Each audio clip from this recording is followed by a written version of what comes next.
Hello student, এখন তোমাদের ক্যালকাটা ইউনিভার্সিটির আন্ডারে প্রথম সেমিস্টারের রাষ্ট্রবিজ্ঞান অনার্সের ক্লাস আছে। আজকের ক্লাসে তোমাদের SEC 1 পেপার থেকে একটা গুরুত্বপূর্ণ 20 নম্বরের প্রশ্নের উত্তর নিয়ে আলোচনা করব। তোমাদের প্রথমে আমি বাংলায় প্রশ্নের উত্তরটা বুঝিয়ে দেব এবং তোমরা নোটসটা পেয়ে যাচ্ছ বেঙ্গলিতে, এবং তোমরা যারা ইংলিশ ভার্সানের স্টুডেন্ট আছো তোমাদের জন্যও নোটসটা শেষে দিয়ে দেব। তাহলে আজকের ক্লাসটা অর্থাৎ প্রশ্নের উত্তরটা তোমরা ভালো করে বুঝে নাও। প্রশ্নটা কি আছে? প্রশ্নটা আছে ভারতের রাজ্য মানবাধিকার কমিশনের গঠন ও কার্যাবলী লেখো। ভালো করে অ্যান্সারটা তোমরা বুঝবে। অধিকার মানুষের জীবনের অমূল্য সম্পদ। প্রথমে অধিকার কাকে বলা হয় সেটা একটা ইন্ট্রোডাকশন অর্থাৎ ভূমিকা আকারে দেওয়া আছে। তারপরে মানবাধিকার কাকে বলে সেটা সংক্ষেপে দেওয়া আছে। তারপরে কমিশনের গঠন ও কার্যাবলী দেওয়া আছে। তাহলে প্রথমে তোমরা ইন্ট্রোডাকশনটা দেখো। অধিকার মানুষের জীবনের অমূল্য সম্পদ। ব্যক্তির বিকাশের জন্য কতগুলি সুযোগ সুবিধা থাকা প্রয়োজন, এই সব সুযোগ সুবিধাকেই বলা হয় অধিকার। অধ্যাপক ল্যাস্কির মতে অধিকার হলো সমাজ জীবনের সেই সব শর্তাবলী যেগুলি ছাড়া কোনো মানুষ সাধারণভাবে তার ব্যক্তিত্বের পূর্ণ বিকাশ ঘটাতে পারে না। এবারে আছে মানবাধিকার। মানবাধিকার দেখো, ভারত গণতান্ত্রিক দেশ। গণতন্ত্রের মূল নীতি হলো মানুষের বিকাশ ঘটানো। এর জন্য মানবাধিকারের স্বীকৃতি ও সংরক্ষণের প্রয়োজন। সম্মিলিত জাতিপুঞ্জ এই মানবাধিকার রক্ষার শপথ গ্রহণ করেছে। তাহলে কি সম্মিলিত জাতিপুঞ্জ এই মানবাধিকার রক্ষার শপথ গ্রহণ করেছে। জাতিপুঞ্জের শপথ অনুযায়ী ভারতে 1994 সালে মানবাধিকার আইন তৈরি হয়। এই আইনের মাধ্যমেই গঠিত হয় জাতীয় এবং রাজ্য মানবাধিকার কমিশন। তারপর দেখো রাজ্য মানবাধিকার কমিশনের গঠন। মানবাধিকার আইন অনুসারে রাজ্য মানবাধিকার কমিশন গঠিত হয়।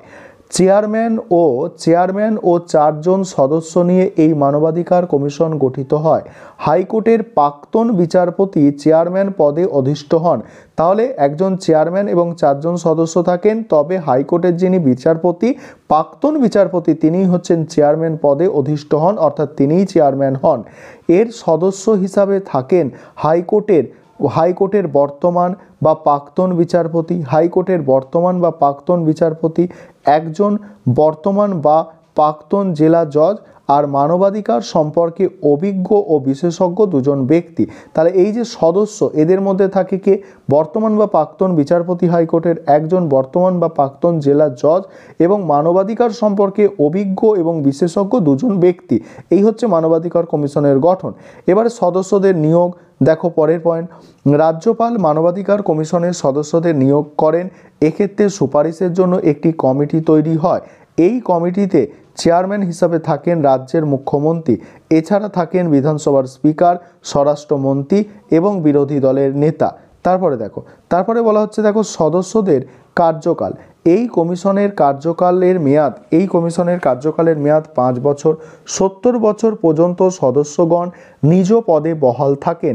এই বয়সসীমার মধ্যে কোনো সদস্য দ্বিতীয়বার মনোনীত হতে পারেন। দৈনন্দিন কাজের জন্য একজন সচিব থাকেন। জাতীয় মানবাধিকার কমিশনের ন্যায় রাজ্য মানবাধিকার কমিশনের হাতে একই ধরনের ক্ষমতা অর্পণ করা হয়েছে। কমিশনের ক্ষমতা ও কার্যাবলীগুলি হলো, প্রথমত কি 1 নম্বর কাজ কি করে দেখো। 1 নম্বর কাজ হচ্ছে কোনো ব্যক্তির অধিকার ক্ষুণ্ণ হলে তিনি বা তার প্রতিনিধি কমিশনের কাছে আবেদন জানালে কমিশন বিষয়টি নিয়ে বিবেচনা করবে। এটা হলো তোমাদের 1 নম্বর কাজ, রাজ্যের মানবাধিকার কমিশনের 1 নম্বর কাজ। এখানে পরের পয়েন্টগুলো আলোচনা করার আগে একটা বিষয় তোমাদের বলার আছে যে তোমাদের জন্য অনলাইন কোচিং ক্লাস চলছে। তোমরা যারা অ্যাডমিশন নিতে ইচ্ছুক আছো তোমরা এই নম্বরে যোগাযোগ করতে পারো 9123 005218। এই নম্বরে তোমরা যোগাযোগ করে অ্যাডমিশন নিতে পারো। আমাদের রাষ্ট্রবিজ্ঞান অনার্স সাবজেক্টের ক্লাস সপ্তাহে 3 দিন করে হয়ে থাকে, এবং তোমরা যারা ইংলিশ ভার্সানের স্টুডেন্ট আছো তোমরাও অ্যাডমিশন নিতে পারো, কারণ আমাদের নোটসটা 2টো ভার্সানেই দেওয়া হয়, অর্থাৎ বেঙ্গলি এবং ইংলিশ 2টো ভাষাতেই নোটস দেওয়া হয়ে থাকে। এবার দ্বিতীয় যে পয়েন্ট আছে দেখো কার্যাবলীর, সরকারকে জানিয়ে কমিশন কোনো জেলখানা পরিদর্শন করে সেখানে কয়েকদিনের থাকার ব্যবস্থা, কয়েদিদের থাকার ব্যবস্থা সম্পর্কে অনুসন্ধান করে সরকারের কাছে সুপারিশ পেশ করতে পারেন। তারপরে তৃতীয়ত, আদালত যদি মানবাধিকার সম্পর্কিত কোনো মামলা চলে, আদালতে যদি মানবাধিকার সম্পর্কিত কোনো মামলা চলে, তাহলে কমিশন আদালতের সম্মতি নিয়ে সে বিষয়ে হস্তক্ষেপ করতে পারবে। চতুর্থ, মানবাধিকার সংরক্ষণের জন্য সংবিধানে যেসব রক্ষা কবচ রয়েছে সেগুলির যথাযথ প্রয়োগ হচ্ছে কিনা তা পর্যালোচনা করতে পারে। তারপর পঞ্চমত কি বলা হচ্ছে, মানবাধিকার সম্পর্কে জনগণকে সচেতন করার জন্য কমিশন পত্র পত্রিকা প্রকাশ করতে পারেন। এছাড়া গণমাধ্যমের সাহায্য নিতে বা সমিতির আহ্বান করতে পারেন। ষষ্ঠত, কমিশন তার কাজকর্ম সম্পর্কে রাজ্য সরকারের কাছে বার্ষিক প্রতিবেদন পেশ করে। তারপর দেখো সমালোচনা কি বলা হচ্ছে, রাজ্য মানবাধিকার কমিশনের গুরুত্ব দিন দিন বৃদ্ধি পেলেও এর কয়েকটি সীমাবদ্ধতা আছে। সীমাবদ্ধতা দেখো, প্রথমত, কমিশনের কাজ কেবল সুপারিশ করা। সরকার সেই সুপারিশ গ্রহণ করতে পারে আবার নাও পারে। শাস্তি দেবার কোনো ক্ষমতা কমিশনের নেই, ফলে তার ক্ষমতা অনেক কমে যাচ্ছে। তারপর দ্বিতীয়ত হচ্ছে অভিযোগের সংখ্যা ক্রমশ বৃদ্ধি পেলেও স্বল্প সংখ্যক সদস্য নিয়ে সব অভিযোগের বিচার করা সম্ভব হচ্ছে না, ফলে জনসাধারণের মনে বিরূপ প্রতিক্রিয়া দেখা দিচ্ছে। তারপরে দেখো মূল্যায়নে কি আছে দেখো, কমিশনের ক্ষমতার সীমাবদ্ধতা থাকলেও রাজ্য মানবাধিকার কমিশনের ভূমিকা প্রশংসার দাবি রাখে। এই কমিশন জনগণকে অধিকার সম্পর্কে সচেতন করে তুলেছে। তবে কমিশনের হাতে আরও বেশি ক্ষমতা দিলে এবং সদস্য সংখ্যা বৃদ্ধি করলে তবেই এর উদ্দেশ্য সফল হবে।